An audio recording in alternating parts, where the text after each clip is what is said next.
Hello everyone, আশা করি সকলে ভালো আছো। তোমাদের সকলকে স্বাগত জানাচ্ছি স্ট্যাটিক ম্যাথসে।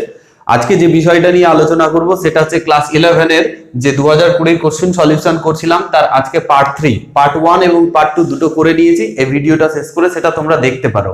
দেখো, আজকে যে কোশ্চেনটা নিয়ে আলোচনা করব সেটা হচ্ছে 2 এর ডি, মানে কোশ্চেন না, গ্রুপ বি এর 2 এর ডি এর 1 নাম্বার কোশ্চেন। তার আগে সবগুলো কিন্তু ডিটেইলে আমরা সলভ করেছি।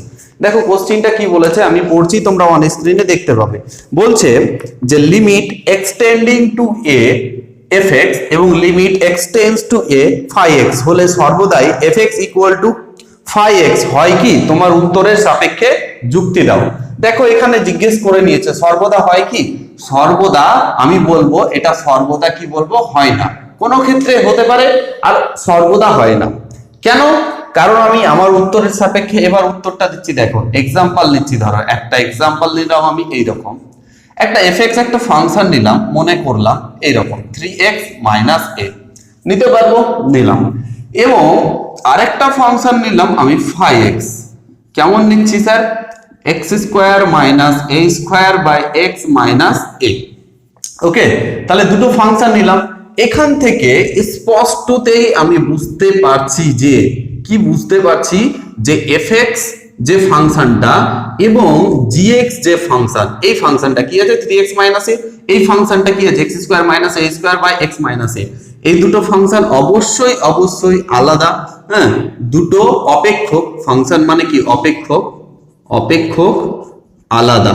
তাহলে এখান থেকে বুঝতে পারছি। এবার দেখে নেব আলাদা। এবার দেখে নেব এই দুটো কি সমান হয়, দেখে নিচ্ছি। দেখো প্রথমে এটার মতো করে নি, limit x tends to a fx। তাহলে limit x tends to a fx এর ভ্যালু কত? 3x - a, 3x - a। তাহলে দেখো x এর জায়গায় 3, a বসাবো, -a করলাম। তাহলে ভ্যালু বসিয়ে দিলাম। ফাংশনে আমরা এগুলো শিখেছি। তাহলে যখন ভ্যালু বসিয়ে দিলাম তখন কি এলো? 2a এলো। 3a থেকে a বিয়োগ করলে 2a। এবং limit x tends to a করলাম, 5x নিলাম, এটা নিচ্ছি, এর ভ্যালু বের করছি। তাহলে দেখো limit x tends to a 5x, তাহলে 5x এর মান কি? 5x এর মান এটা, যেটা আমি ধরে নিয়েছি a² একটা আর এটা। এবার দেখো এটা যদি আমি ডিরেক্ট এ বসিয়ে দিই তাহলে কি চলে আসবে? নিচেরটা আনডিফাইন্ড হয়ে যাবে। সেই জন্য আমি কি করেছি, সেই জন্যই তো টেন্ডস টু লিখেছি। তাহলে limit x tends to a, উপরেরটাকে একটা ফর্মুলা করলাম, x - a a² - b², a + b * a - b। তাহলে এটা হলো x - a, এটা cancel. So limit x tends to a x + a। So এখানে এর x এর জায়গায় a বসালাম, তারপরে এটা a বসালাম। তাহলে স্যার কত এলো? 2a এলো। তাহলে একটা জিনিস আশ্চর্য হলাম না? কি আশ্চর্য হলাম? যেহেতু দেখো limit x tends to a equal to limit, sorry এটা fx ছিল, এটা fx নিচ্ছি। এবার সমান সমান limit x tends to a 5x। তাহলে এই দুটো সমান এলো। দেখো এদের লিমিটিং ভ্যালু সমান সমান, কিন্তু আমরা দেখতে পাচ্ছি, কি দেখতে পাচ্ছি? fx not equal two 5x। দেখো fx not equal two 5x। Clear হয়েছে? তাহলে যদি আমাকে এইরকমই কোশ্চেনটা হুবহু তুলে দেয়, আমি এরকম ভাবে ধরেছি, তুমি অন্য কিছু ধরতে পারো। এমন ভাবে ধরবে যাতে তাদের লিমিটিং ভ্যালুটা পুট করার ফলে সেই দুটো ভ্যালু সেম দেয় আমাকে। তাহলে দেখতে পেলাম তাদের লিমিটিং ভ্যালুটা সেম হলে ফাংশন দুটো সেম নাও হতে পারে। বুঝতে পেরেছো? তাহলে উত্তর এবং যুক্তি দুটোকেই ভালো মতো বুঝতে হবে। ক্যালকুলাসের ফান্ডামেন্টাল এগুলো কিন্তু টপিক, ঠিক আছে? এগুলো আমি অবশ্যই করাবো, ঠিক আছে? তাহলে আশা করি বুঝতে পারা গেছে, স্ক্রিনশট নিয়ে নেবে, ঠিক আছে? চলো পরের কোশ্চেন দেখে নেবো। সো স্টুডেন্ট দেখতে পাচ্ছ পরের কোশ্চেনটা কি বলেছে। পরের কোশ্চেনটা বলেছে fx equal to mod of x - 3 + 2 এবং বলছে লিমিট x টেন্ডস টু 3+। দেখো এখানে বলে দিয়েছে 3+। 3+ এর মিনিং তোমরা জানো। 3+ বলছে fx - f3/x - 3 এর ভ্যালু কত? তাহলে এটা জেনারেলি লিমিটকে ইউজ করে ডিফারেন্সিয়েশনের সঙ্গে লিংক করে কোশ্চেনটা দেয়া হয়েছে, ঠিক আছে? সো দেখে নেবো এই কোশ্চেনটা কিভাবে আমরা সলভ করব। দেখো প্রথম কথা, এই মডিউলাসের মিনিং কি? এটা মিনিং হচ্ছে যখন এটা পজিটিভ হবে, তোমরা অবশ্যই থিওরি, মডিউলাসের থিওরিও আমি পড়িয়েছি, চ্যানেলে আছে, দেখে নিতে পারো। যখন কি লিখবো, এটা কখন লিখতে পারবো? যখন x-3 গ্রেটার দেন 0 হবে। সো x-3 গ্রেটার দেন 0 মানে কি? x greater than 3।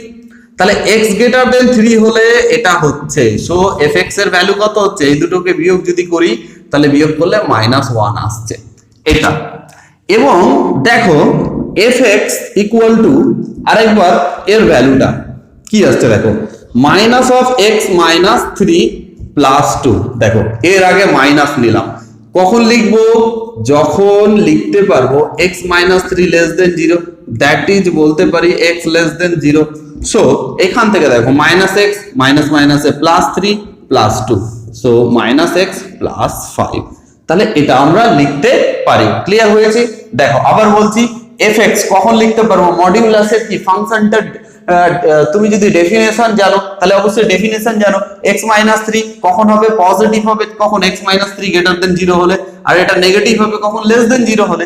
এবার চলে আসি আমার কোশ্চেনে, এই দুটো জিনিস আমার দরকার ছিল। আমি fx, এটা সমান fx, এটা পেলাম, আর এখানে একটা পেলাম। দেখো এবার কোশ্চেনে যখন চলে আসছি তখন দেখো লিমিট বলছে x টেন্ডস টু 3+। 3+ মানে কি? 3 এর থেকে একটু বড়, বাট এক্স্যাক্টলি 3 এর কাছাকাছি কিন্তু 3 এর থেকে বড়। তার মানে কি? 3 এর থেকে বড় মানে কি? পজিটিভ দিকে যাচ্ছে।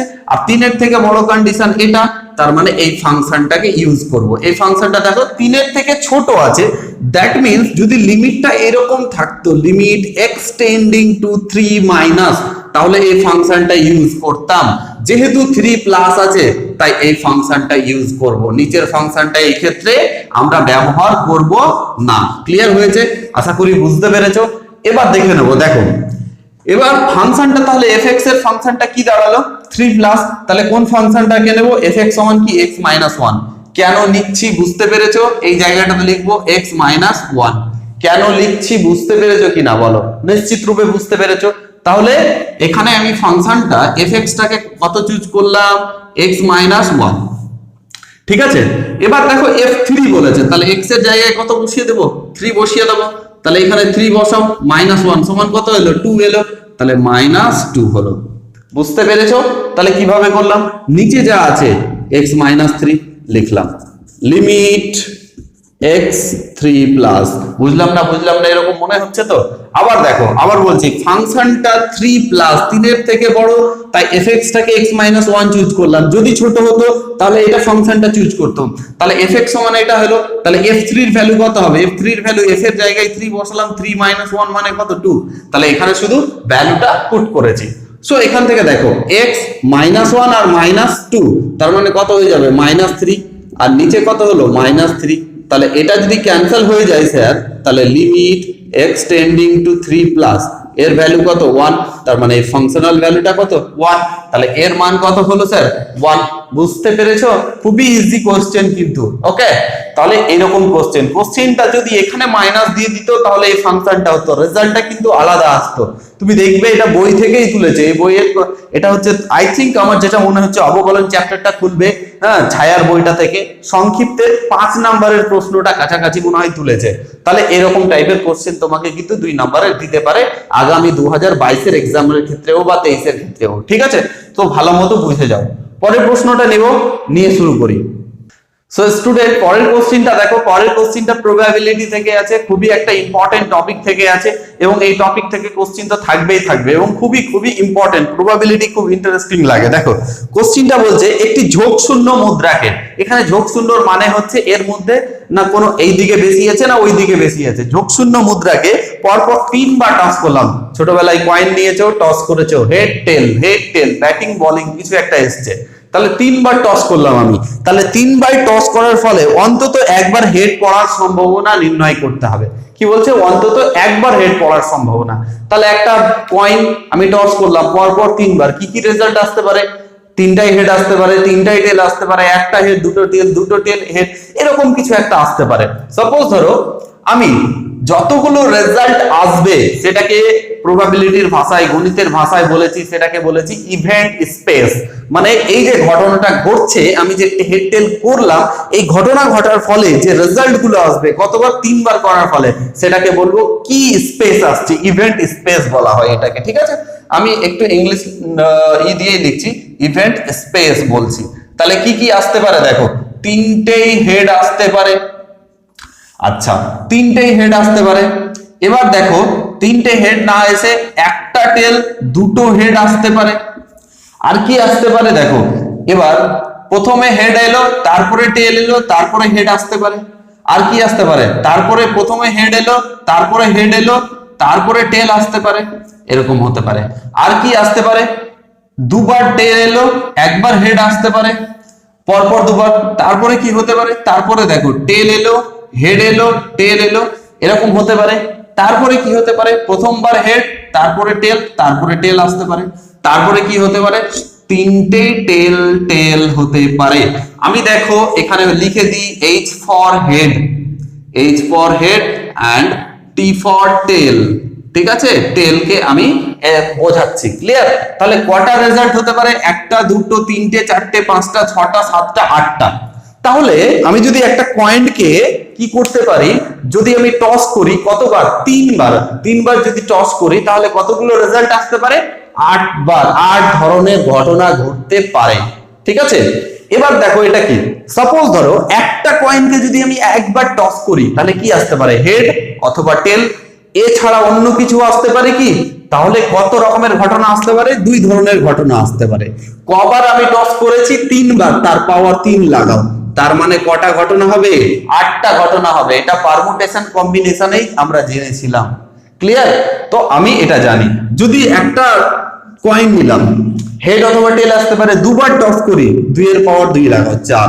যদি 4বার টস করতাম 16টা ঘটনা হতো। যদি 5বার টস করতাম কতগুলো ঘটনা হতো, ইভেন্ট স্পেসে কতগুলো ঘটনা হতো, 32টা ঘটনা হতো স্যার। বুঝতে পেরেছো? তাহলে এগুলো হতে পারতো, এগুলো তুমি প্রবাবিলিটি চ্যাপ্টারে পড়েছো, ক্লিয়ার? এবার চলে আসি যে আমাকে বলেছে অন্তত একবার হেড পড়ার সম্ভাবনা কত। কি বলেছে, হ্যাঁ এরকম, অন্তত একবার, অ্যাটলিস্ট হেড একবার পড়তে হবে, দুবারও পড়তে পারে, 3বারও পড়তে পারে, অন্তত একবার হেড পড়তেই হবে। হ্যাঁ, এই কথাটা ভালো মতো বুঝবে, এই শব্দটাতেই অঙ্কটা ঢুকে আছে। শুধু এরকম যদি বলতো একবার হেড পড়ার সম্ভাবনা, তাহলে আলাদা আনসার আসতো। আমি দুটোই দেখাবো। এখানে বলছে অন্তত একবার হেড পড়ার সম্ভাবনা। আমি এ কে ধরে নিলাম, এ একটা আমি নিলাম, এটা হচ্ছে অন্তত, অন্তত একবার হেড, হেড পড়ার সম্ভাবনা, পড়ার সম্ভাবনা, একবার হেড পড়ার সম্ভাবনা। তাহলে আবার বলছি, কথাটাকে ভাঙছি, অন্তত, অ্যাটলিস্ট একবার হেড পড়বে। অ্যাটলিস্ট একবার মানে দুবারও পড়তে পারে, 3বারও পড়তে পারে। দেখো তো কবার পড়ছে, তাহলে দেখো, তাহলে এ সেটে কতগুলো এলিমেন্ট আছে দেখো, এখানে দেখো 3টা হেড পড়েছে। আমি দেখো অন্তত একবার, একবার হেড পড়লেই নিয়ে নেবো। এটাতেও আছে, এটাতেও আছে, এটাতেও আছে, এটাতেও আছে, এটাতেও আছে, এটাতেও আছে, সবগুলোতে দেখো হেড হেড আছে অন্তত একবার। বাট এটাতে অন্তত একবার হেড নাই, ওখানে 3বারই টেল আছে। তার মানে এখানে যেটা আমার কন্ডিশন, 3বার হেড, টেল, হেড, হেড, তারপরে হেড, টেল, হেড, হেড, হেড, টেল, তারপরে টেল, টেল, এইচ, তারপরে টি, এইচ, টি, মানে হচ্ছে হেড, টেল, টেল। তাহলে কত ধরনের ঘটনা ঘটতে পারে, কটা, অন্তত একবার হেড পড়ার সম্ভাবনা 7টা। তাহলে এবার বলছে সম্ভাবনা, সম্ভাবনা, সম্ভাবনা, ঠিক আছে, বা প্রবাবিলিটি, হ্যাঁ সম্ভাবনা, এর, কার, এর প্রবাবিলিটি। এটাকে কিভাবে লিখি, পি অফ এ, কিভাবে লিখি, N of A by N of S. N of A মানে হচ্ছে এ সেটে কতগুলো এলিমেন্ট আছে, মানে কতটা রেজাল্ট আছে। আর এন অফ এস মানে হচ্ছে ইভেন্ট স্পেসে কতটা রেজাল্ট আছে। তাহলে আমরা দেখতে পাচ্ছি কটা এখানে আছে, 1 2 3 4 5 6 7, তাহলে 7টা। এন অফ এস কটা আছে, 8টা। তাহলে কি হয়ে গেল, কোশ্চেনের আনসার তাহলে সম্ভাবনা এ সেটের সম্ভাবনা মানে অন্তত একবার হেড পড়ার সম্ভাবনা কি হয়ে গেল, অবশ্যই 7/8। এখন যদি এরকম অন্তত শব্দটাকে উঠিয়ে দিত, শুধু বলতো একবার হেড পড়ার সম্ভাবনা, তাহলে একবার হেড কোথায় কোথায় পড়েছে দেখে নাও তো। তাহলে একবার হেড দেখো, এখানে 3বার, এখানে 2বার, এখানে 2বার, এখানে 2বার, এখানে দেখো একবার হেড, এখানে দেখো একবার হেড, এখানে দেখো একবার হেড, তাহলে কবার হেড পড়েছে 3বার। এবং তাহলে একবার হেড পড়ার সম্ভাবনা কত, 3/8, 3 এই যে number of A R by total, তাহলে এটা হয়ে যেত। বুঝতে পেরেছো, একটা শব্দতে কিন্তু আনসার চেঞ্জ হয়ে যায়। প্রবাবিলিটির এই তত্ত্বগুলো ভালো মতো বুঝতে হবে। ক্লিয়ার হয়েছে? আশা করি তোমাদের এই পুরো কনসেপ্টটা, এটা প্রবাবিলিটি ক্লিয়ার হয়ে গেছে। চলো এরপরের আরেকটা অঙ্ক নিই, সেটাকে নিয়ে ডিসকাশন করি। সো স্টুডেন্ট, পরের কোশ্চেনটা কিন্তু প্রবাবিলিটিরই একটা পার্ট, সেটা স্ট্যাটিস্টিক্স। আই থিঙ্ক অনেকটাই এর সঙ্গে জড়িত, এখান থেকে আছে। এই কোশ্চেনটাও ভালো কোশ্চেন, এখান থেকে একটা কোশ্চেন পাবে এবং খুব ইজি কোশ্চেন গুলো দেয়া হয়। ঠিক আছে, পরের কোশ্চেনটা বলছে যদি ভেদাঙ্ক এটাকে বলা হচ্ছে কোএফিসিয়েন্ট অফ ভেরিয়েশন 5% হয় এবং ভেদমান মানে ভেরিয়েন্স হচ্ছে 4, তাহলে গড় বা মিনের মান কত? তাহলে এই কোশ্চেনটাকে কিভাবে সলভ করব তার আগে আমাদের একটা ফর্মুলা জানতে হবে। আমাকে কি কি দেয়া আছে দেখো, এখানে দেয়া আছে ভেদাঙ্ক। অ্যাকচুয়ালি এরকম ভাবে আমরা না লিখে আমরা এই ইংলিশ শব্দটাকে বেশি লিখতে পছন্দ করব। হ্যাঁ, কোএফিসিয়েন্টস অফ কি ভেরিয়েশন, কোএফিসিয়েন্টস অফ ভেরিয়েশন কত দেওয়া আছে 5%। আর দেওয়া আছে তোমার ভেরিয়েন্স বা ভেদ্যমান বা ভেরিয়েন্স। তাহলে তাহলে ভেরিয়েন্স কত আছে, 4 আছে। ক্লিয়ার? এবার দেখো আমরা জানি এসডি বা স্ট্যান্ডার্ড ডিভিয়েশনের ফর্মুলা কি, আন্ডার রুট অফ কি ভেরিয়েশন। ঠিক আছে, এসডি এর ফর্মুলা আগে বের করে নি। কেন বের করছি, আমার মিন বের করাতে কাজে লাগবে। তাহলে এটার ফর্মুলা এটা, তাহলে এটার ভ্যালু কত 4, মানে কত এলো 2 এলো। এবার আমরা আরো একটা তথ্য জানি, সেটাকে আমরা কাজে লাগাবো। কি তথ্য, যে কোএফিসিয়েন্ট অফ ভেরিয়েশন সমান সমান কি জানি আমরা, SD S into D by mean মানে হচ্ছে গড় ইন্টু 100%। ক্লিয়ার? বোঝা গেছে? দেখো মিন মানে হচ্ছে গড়। এবার চলে আসি কোএফিসিয়েন্ট অফ ভেরিয়েশন মানে কি। কোএফিসিয়েন্ট অফ ভেরিয়েশন কত পার্সেন্ট রয়েছে, 5% বসালাম। এবার দেখো এসডি এর ভ্যালু কত 2, একটু আগে আমি বের করলাম। কেন বের করলাম, কাজে লাগছে। আচ্ছা মিন মানে কি, গড় এখানে বলেছে, তাহলে মিনই লিখছি, ইনটু কত 100%। Clear sir? তাহলে দেখো দুই দিক থেকে 100 বাদ, 5 একে 5, 5 দুয়ে 10, 20 হলো। তাহলে এখানে 1/1, এখানে 2 দুয়ে 4 মানে 40 বাই মিন। তাহলে যদি কোনাকুনি গুণ করো তাহলে দেখো তো এখান থেকে বলতে পারি না আমি মিন সমান কত আসবে 40। তাহলে গড় কত আসবে স্যার 40। খুবই ইজি, যদি এসডি বের করতে পারো এটা ফর্মুলাতে কাজে লাগাও। এটা 2 নাম্বার দেয়া উচিত ছিল না, 1 নাম্বার দেয়া উচিত ছিল, এত ইজি। তাহলে 40 আমার আনসার চলে এসেছে। ক্লিয়ার হয়েছে? তুমি স্ক্রিনশট নিতে পারো। চলো পরবর্তী কোশ্চেনকে আমরা সলভ করব, পরবর্তী কোশ্চেন অর্থাৎ গ্রুপ সি থেকে। সো স্টুডেন্ট, পরের কোশ্চেনটা দেখো, পরের কোশ্চেনটাও খুব ইম্পর্টেন্ট। এটা বলেছে নিম্নলিখিত সম্বন্ধ আর একটা দেওয়া আছে, বলছে এর ক্ষেত্র সংজ্ঞার অঞ্চল অর্থাৎ ডোমেন এবং কি বলেছে প্রসার বা রেঞ্জ নির্ণয় করো, যেখানে আর এর ভ্যালু বলা আছে এরকম যে 2x - 5, x - 3, যেখানে x কি, x হচ্ছে 11 অপেক্ষা ক্ষুদ্রতম কি বিজোড় স্বাভাবিক সংখ্যা।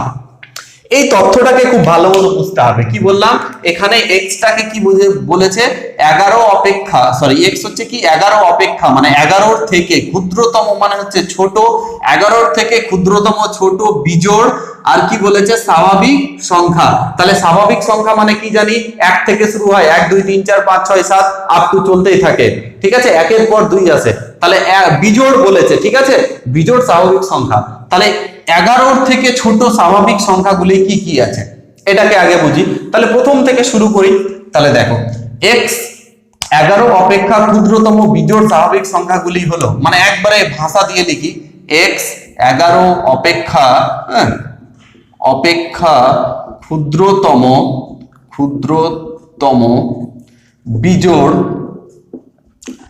বিজোড় স্বাভাবিক সংখ্যাগুলি হলো, স্বাভাবিক সংখ্যাগুলো কি কি আছে দেখে নেব।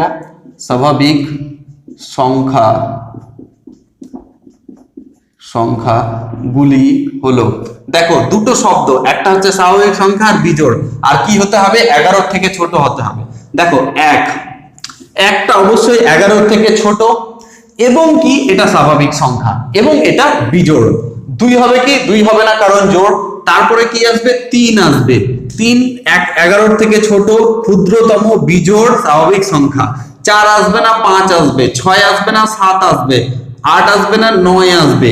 ঠিক আছে, এবার দেখো 9 আসছে কেন? 9 হচ্ছে বিজোড় স্বাভাবিক সংখ্যা। এবার দেখো 10 তো আসবেই না, জোড় চলে আসছে। 11 আসবে না, দেখো 11 অপেক্ষা ছোট বলেছে, তাহলে 11 থেকে ছোট মানে 11 নিজেই আসবে না, তাহলে 13 আসবে না, 13 কারণ ওটা 11 থেকে বড় চলে আসছে। তার মানে এখানে 1 3 5 7 9 ছাড়া অন্য কিছু আসতে পারে কি? কোনো মতেই আসতে পারে না। তুমি একটু স্বাভাবিকভাবে চিন্তা করো, এটা কোনো মতেই আসতে পারে না। তাহলে এইরকম ভাবে মানে x এর ভ্যালু গুলো কি কি নেব? 1 নেব, 3 নেব, 5 নেব, 7 নেব, 9 নেব। যখন x সমান 1, দেখো যখন এখানে দেখো একটা অর্ডার পেয়ার আকারে লেখা আছে ক্রমজোড়, যখন x সমান 1 তখন এইটার মান কত হচ্ছে? দেখো তো 2 into 1, এই যে x এর জায়গায় 1 বসালাম -5, তাহলে 2 একে 2 হলো, -5 সমান কত হলো? -3। যখন x এর মান কি হলো? 1, তখন হয়ে গেল এটা 3। আর এখানে যখন বসাচ্ছি, এখানে এরকম করে এখানে কি বসাচ্ছি? 1 -3 মানে কত হলো? -2। তাহলে যদি ক্রমজোড়টাকে যদি বলি তাহলে কি আসবে? -3, -2। ক্রমজোড়টা তো এরকম হওয়া উচিত না? এরকম। এবার চলে আসি, যখন x সমান 3 তখন এখানে বসাও, তাহলে 2 into 3 -5, তার মানে 3 2 6 -5 সমান হচ্ছে 1। এবং এখানে বসাও 3 - 3 সমান হচ্ছে 0। তার মানে কি দাঁড়ালো? এখানে দেখো 1 পেলাম আর এটা 0 পেলাম। বুঝতে পারছো কিনা? আবার যখন x সমান কি বসাবো? 5 বসাবো স্যার, 5 বসাও। কোথায় বসাবো? এখানে 2 into 5 -5 equal to 5 2 10 -5 সমান হচ্ছে 5। এবার দেখো এখানে 5 বসাবো, 5 - 3 সমান হচ্ছে 2। তার মানে এখানে কি আসছে? 5, 2, 5, 2। এবার চলে আসি, যখন x সমান 7 মানে কত? 2 into 7 -5, দ্যাট মিন্স 14 - 5 সমান 9 স্যার, দেখতে পাচ্ছি। এবার এখানে দেখো, এখানে x এর জায়গায় 7 বসাই, 7 - 3 সমান হচ্ছে 4। তাহলে অর্ডার পেয়ারটা কত হবে? 9, 4। বুঝতে পেরেছো? যখন x সমান 9, দেখো এটা নিলাম 9, লাস্ট ভ্যালু নিচ্ছি, তাহলে 2। এখানে 9 দেব, -5, দেখো x এর জায়গায় 9 বসাও, তাহলে কত আসছে? 9 2 18 -5 মানে কত হলো? 13 হলো। এবার দেখো এখানে 9 - 3, তার মানে কত? 6। তাহলে অর্ডার পেয়ারটা 13, 6 হলো। তাহলে এই যে রিলেশনটা আমাকে দিয়েছিল না, আর যেটা রিলেশনটা দিয়েছিল, তাহলে এটাকে যদি অর্ডার পেয়ার আকারে লিখি তাহলে আরটা কি আসবে? দেখো আরটা এরকম করে আসবে। প্রথম অর্ডার পেয়ার -3, -2 এগুলো লিখে দেবো। তারপরে 1, 0, তারপরে 5, 2, তারপরে 9, 4, তারপরে 13, 6। তাহলে আমার অর্ডার পেয়ারটা এটা এলো। এবার কি বলেছে? এই যে সম্বন্ধ, এই সম্বন্ধ থেকে আমাকে বলছে তুমি অঞ্চল বা ডোমেন আর প্রসার বা রেঞ্জ বের করে দাও। তাহলে অঞ্চল বের করি, তাহলে আর এর অঞ্চল বা ডোমেন কোনটাকে বলবো আর রেঞ্জ কোনটাকে বলবো? আর এর প্রসার বা রেঞ্জ। তাহলে এটা আমি ক্লাসে পড়িয়েছি, অনেক অঙ্ক করিয়েছি, তোমাদের স্যারও করিয়েছে। তাহলে কি দেখো, এই অর্ডার্ড পেয়ারের প্রত্যেকটা পেয়ারের প্রথম এলিমেন্ট গুলো নিয়ে যে সেটটা তৈরি হয় তাকে ডোমেন বলা হয়। তার মানে এখানে দেখো প্রত্যেকটা, এখানে -3, এখানে 1, এখানে 5, এখানে 9, এখানে 13, তার মানে -3, হচ্ছে 1, 5, 9, 13, এটা হয়ে গেল আমার ডোমেন। এবার প্রসারে চলে আসি। তো পরের মানে কোনো অর্ডার পেয়ারের পরের এলিমেন্ট গুলোকে নিয়ে যে সেটটা তৈরি হয় তাকে বলবো আমরা প্রসার। তাহলে -2, 0, 2, 4, 6। তাহলে এটা হয়ে গেল তাদের রেঞ্জ বা ডোমেন। আশা করি কোশ্চেনটা তোমার ক্লিয়ার হয়েছে। যদি ক্লিয়ার না হয়, আমি খুব ভালো মতো বুঝিয়েছি, তুমি যদি সেট চ্যাপ্টারটা খুবই অল্প করে থাকো, একটু যদি কনসেপ্ট থাকে, তাহলে অবশ্যই তুমি বুঝতে পারবে। আর যদি না পারো, আরো একবার তুমি একটু রিমাইন্ড করে দেখো, নিজের কপি পেন নিয়ে দেখো, নিশ্চিত রূপে এটা তুমি বুঝতে পারবে। ক্লিয়ার হয়ে গেছে? চলো পরবর্তী কোশ্চেন নেব। সো ডিয়ার স্টুডেন্ট, পরের কোশ্চেনটা ত্রিকোণমিতি থেকে দেখে নেব। বলছে যদি a cos θ equal to b cos θ plus 2π/3 equal to c cos θ plus 4π/3 হয়, তবে প্রমাণ করো যে ab plus bc plus ca equal to 0। তার মানে দেখো এখানে কি বলা রয়েছে, এটা আমাকে কি এটা দেয়া রয়েছে, এটা সমান আমাকে এটা প্রমাণ করতে হবে। দেখো কিভাবে করব প্রমাণটা। ফার্স্ট অফ অল এটাকে আমি কি করব, এটা সমান কে ধরে নেব, কে ধরে নিলাম, সে দিলাম বা মনে করি কিছু একটা দিলাম। কে যখন ধরে নিলাম তখন আমি কি পাচ্ছি দেখো, a cos θ সমান কি নিলাম, কে নিলাম। তাহলে cos θ সমান হলো কত, k/a। cos θ সমান কি হলো, k/a। এটা সমান কে ধরে নিয়েছি, k not equal to 0। Similarly b cos θ plus কত এলো, 2π/3 সমান এটা সমান কে। তাহলে এখান থেকে বলতে পারি cos θ প্লাস 2π/3 সমান হয়ে গেল k/b। Similarly c cos θ plus 4π/3 সমান k, সরি হ্যাঁ k ঠিকই আছে। তাহলে এখান থেকে বলতে পারি cos θ প্লাস 4π/3 সমান চলে এলো k/c। দ্যাট মিন্স এটাকে 1 নাম্বার নাম দিই, এটাকে 2 নাম্বার নাম দিই, এটাকে 3 নাম্বার নাম দিই। এবার কি করলাম আমি দেখো, 1 প্লাস 2 প্লাস 3 করে নিলাম। করতে পারবো, নিশ্চিত রূপে করতে পারবো। তার মানে এটা প্লাস এটা প্লাস এটা। তাহলে এদের ডান পক্ষগুলোকে আগে লিখছি, মানে এটা প্লাস এটা প্লাস এটা ইকুয়াল টু এটা প্লাস এটা প্লাস এটা। That means k/a k/b k/c সমান লিখতে পারবো আমি। এখানে কি বলা আছে, cos θ, এখানে বলা আছে কি cos θ প্লাস 2π/3, এখানে বলা আছে cos θ প্লাস 4π/3। ওকে, এটা বলতে পারি। দেখো এখান থেকে আমি যদি k কমন নিই, তাহলে 1/a 1/b 1/c হয়ে গেল। এখান থেকে দেখো cos θ কে লিখলাম, এই দুটোকে দেখো cos a plus cos b এর ফর্মুলা কি, এটাকে আগে জানতে হবে। cos a আর cos b এর ফর্মুলা দেখো, তোমাকে মনে করিয়ে দিই, তুমি জানো cos a plus cos b বা cos c plus cos d। Normally বইয়ে c প্লাস d লেখা থাকে, তো তাই আমি c প্লাস d লিখছি। তাহলে 2 cos c plus d by 2, 2 cos c minus d by 2।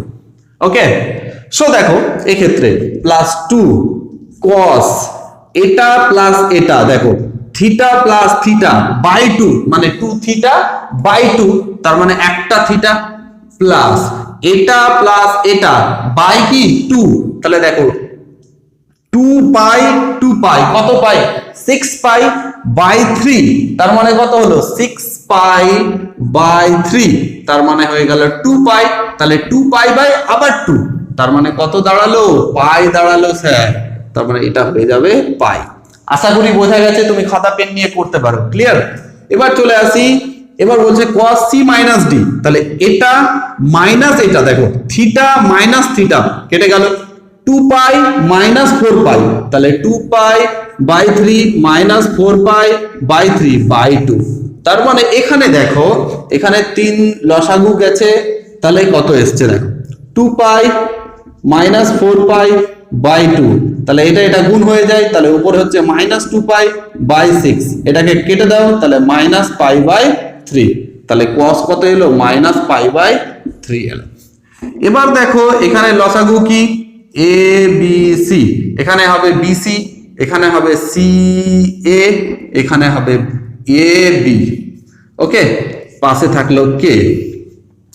Again এখান থেকে দেখো cos θ লিখলাম প্লাস 2 cos θ প্লাস পাই লিখলাম, এখানে দেখো cos মাইনাস কি খেয়ে নেই, আমরা জানি cos মাইনাস পুরো খেয়ে নেই, cos থেকে মাইনাস বের হয় না, sin থেকে মাইনাস বের হয়, তাহলে এখান থেকে লিখতে পারি cos পাই বাই 3। এবার চলে আসি এখানে k by a b c লিখলাম, এখানে রইলো ab plus bc plus ca, এটাকে আগে লিখলাম তারপর এটা লিখতে পারবো আমরা।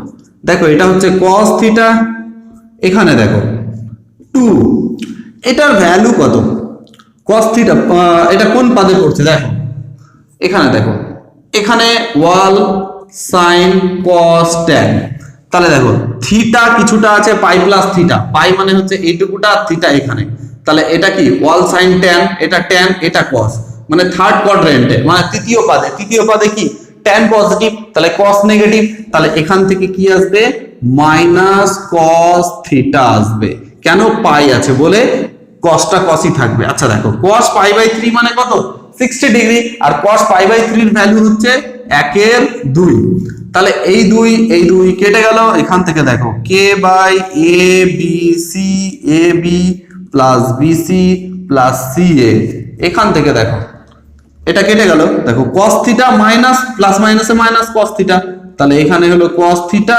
মাইনাস cos থিটা, তাহলে আলটিমেটলি এটা কি দাঁড়ালো 0 দাঁড়ালো, এটা ওই পারে পাঠিয়ে দাও, তো so k by a b c into a b plus b c plus c a, তাহলে এটা 0 দাঁড়ালো। সো এখান থেকে আমি বলতে পারি, মানে এখান থেকে আমি কি বলতে পারবো a b plus b c plus c a এর ভ্যালু কত দাঁড়ালো স্যার 0 দাঁড়ালো, যেটা আমাকে কি বলেছিল প্রমাণ করতে বলা হয়েছিল। ওকে, বুঝতে পেরেছো কি বলনি বলো, নিশ্চিত রূপে বুঝতে পেরেছো। ওকে, ক্লিয়ার হয়ে গেছে, যদি বুঝতে না পারো নিজে নিজে করো, নিশ্চিত রূপে আরেকবার দেখো, গ্যারান্টি তুমি বুঝতে পারবে। চলো পরের কোশ্চেনটা নেব, দিয়ে আজকের ক্লাসটা শেষ করব। আজকের লাস্ট কোশ্চেন দেখে নাও। সো ফ্রেন্ডস, আজকের লাস্ট কোশ্চেন একেবারে চলে এসেছি। লাস্ট কোশ্চেনটা দেখতে পাচ্ছ অন স্ক্রিনে, বলছে যে কোনো ত্রিভুজ ABC এর ক্ষেত্রে প্রমাণ করো যে, কি প্রমাণ করতে বলেছে দেখো, a cube cos b minus c plus b cube cos c minus a plus c cube cos a minus b equal to 3ab। দেখো যে কোনো ত্রিভুজ একটা ABC এর কথা বলেছে, তাহলে আমি এটা a নিই, এটা b নিই, এটা c নিই, যাই হোক ট্রায়াঙ্গেল অফ প্রপার্টিজ যে টপিকটা রয়েছে সেই টপিক থেকে এই কোশ্চেনটা তোলা হয়েছে, ত্রিকোণমিতির একটা টপিক থেকে। তাহলে কোশ্চেন বলছে যে এই কোশ্চেনটাকে আমরা সলভ করব, কিভাবে আমরা সলভ করব। দেখো ট্রায়াঙ্গেলস অফ প্রপার্টিতে একটা তথ্য বলা ছিল, কি বলা ছিল দেখো এরকম ভাবে, ওইটাকে আমরা ইউজ করব। দেখো প্রথম কথা ছিল a plus b plus c সমান কত 180 ডিগ্রি, এটা লিখতে পারবো। এবার দেখো এখান থেকে আমি কতগুলো তথ্য বের করছি যেগুলো আমরা কিন্তু কোশ্চেন সলভ করতে গিয়ে ইউজ করব। দেখো এখান থেকে দেখো 180 degree minus b minus c, দুই দিকে সাইন নিলাম, তাহলে সাইন নিলাম, দুই দিকে সাইন নিলাম, সাইন নিলাম, এটা পাই করলাম মাইনাস b মাইনাস c। দেখো পাই কেন লিখলাম, 180 ডিগ্রি মানে তো পাই, সেই জন্য লিখলাম। তাহলে sine of a sine of pi minus b plus c, clear.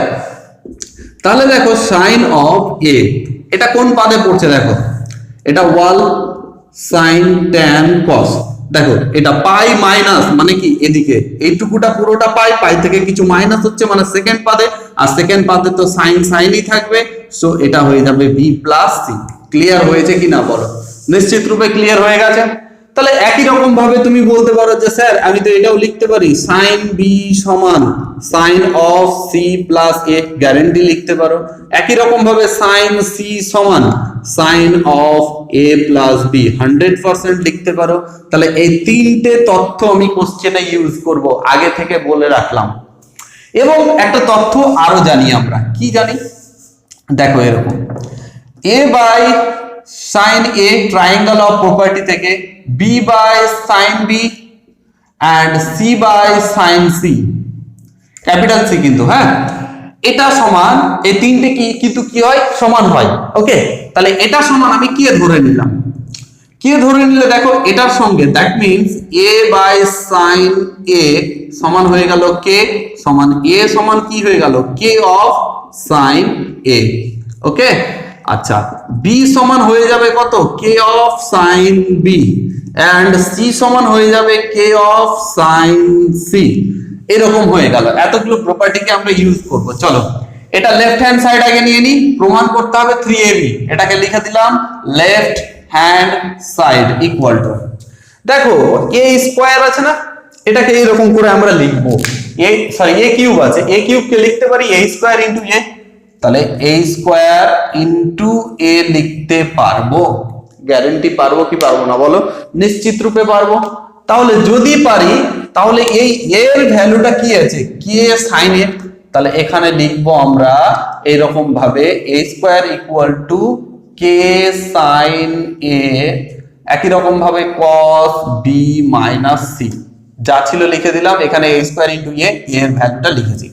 একই রকম ভাবে এটাকে লিখবো b স্কয়ার, b এর ভ্যালু কি বলছে k sin b ইনটু কি বলছে cos c মাইনাস a, এখানে c স্কয়ার ইনটু k কি হবে sin c cos কি হয়ে যাবে a মাইনাস b। এখানে একটু ভেবে নাও, জায়গাটা আমার এখানে শর্ট পড়ে যাচ্ছে, ঠিক আছে? তাহলে a minus b। Okay, clear হয়েছে? এরকম করে ভাবলাম। এবারে কি করব এখন?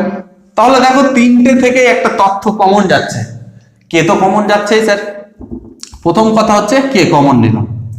সেকেন্ডলি এরকম করলাম a স্কয়ার, আচ্ছা সাইন a এর ভ্যালু কি বের করে রেখেছি, সাইন a এর value sine b plus c, এটাকে লিখবো তাহলে সাইন b প্লাস c, এখানে cos b minus c plus b square sine b এর ভ্যালু কি বের করে রেখেছি সাইন c প্লাস a, তাহলে সাইন c প্লাস a, এখানে লিখলাম cos c মাইনাস a, পরের লাইনে লিখছি প্লাস c স্কয়ার, এখানে সাইন c এর value sine a plus b, তাহলে সাইন a প্লাস b, এখানে হচ্ছে cos a minus b। Clear হয়েছে? সেকেন্ড ব্র্যাকেট নিয়ে নিলাম। এবার দেখো তো আমি আর একটা তথ্য এখানে কাজ করতে চাইছি, এখানে 2 যদি নিই তাহলে প্রত্যেকটা টার্মের সাথে 2 গুণ হবে কিনা, 2 গুণ হলো 2 গুণ হলো 2 গুণ হলো, দেখো ক্যালকুলেশন করে দেখো, আমি নিশ্চিত রূপে করতে পারি। এখন তুমি বলবে যে স্যার এগুলো কেন করছেন, এগুলো বাহানা কেন করছেন? এগুলো বাহানা করার কারণ আছে শোনা, কারণটা হচ্ছে আমাকে অঙ্কটা সলভ করতে হবে, সেই জন্য। দেখো তাহলে এতদূর ক্লিয়ার? তাহলে দেখো এটা k বাই 2 হলো, তাহলে এখানে থার্ড ব্র্যাকেট নিয়ে নিলাম, a স্কয়ার লিখলাম, এখানে দেখো 2 sin a cos b, 2 sin a cos b এর ফর্মুলা কি sin a plus b আর sin a minus b, তাহলে দেখো এখান থেকে sin a plus b, এটা প্লাস এটা মানে কত মাইনাস প্লাস c আর মাইনাস c কেটে যাচ্ছে, তাহলে 2b, এটা দাঁড়ালো। এবং সো স্টুডেন্ট এবার দেখো এখানে আমরা কি করলাম, এখানে আমরা 2টা গুণ করলাম, 2টা গুণ করার পর এবার দেখো এই তথ্যটা যার নিচে আন্ডারলাইন করেছি, এটা দেখো একটা ফর্মুলা পড়ে যাচ্ছে। কিসের ফর্মুলা? দেখো ফর্মুলাটাকে তুমি মনে করো ট্রায়াঙ্গেল ত্রিকোণমিতির একটা ফর্মুলা হচ্ছে, কি বলছে 2 sin a cos b এর ফর্মুলা কি, formula sin a plus b, হ্যাঁ, আর sin a minus b, তাহলে কি বলছে sin এখানে লিখে দিই sin a plus b, তাহলে a plus b মানে কত হচ্ছে 2b, আচ্ছা plus sin a minus b, a minus b মানে কত, এটা মাইনাস এটা, তারপরে b টা কেটে যাচ্ছে 2c, এরকম দাঁড়াচ্ছে, ঠিক আছে?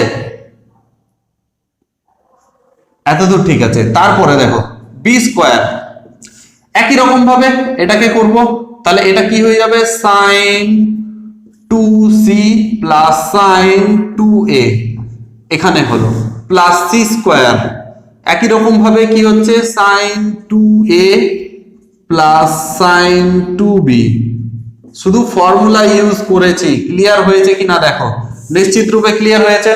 এবার দেখো এখানে একটা ফর্মুলা শেখাবো, sin 2 থিটার ফর্মুলা তোমরা জানো 2 sin theta cos theta, sin 2 theta সমান কত 2 sin theta cos theta. Clear? এখানে ইউজ করব আমরা k বাই 2 a স্কয়ার হলো, এটা দেখো এটাকে লিখতে পারি 2 sin a না sin b cos b। ওকে, তাহলে যেহেতু sin 2 থিটা সমান হচ্ছে কি 2 sin থিটা cos থিটা, তাহলে এখানে শুধু থিটার জায়গায় বিটা বসিয়ে দাও, তাহলে এটা হবে একই রকম ভাবে এটা হবে 2 sin c cos c। ওকে, अगेन এটার ক্ষেত্রে করছি plus b square 2 sin c cos c plus 2 sin a cos a plus of c square 2 sin a cos a plus of 2 sin b cos b।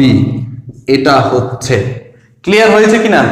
হয়ে গেছে। দেখো প্রত্যেকটা থেকে যদি 2 common নিয়ে নিই, আবার বলছি প্রত্যেকটা থেকে যদি 2 কমন নিই, তাহলে 2 কমন নিলে এখানকার 2 এখানকার 2 এখানকার 2 এখানকার 2 এখানকার এই 2 ক্যান্সেল।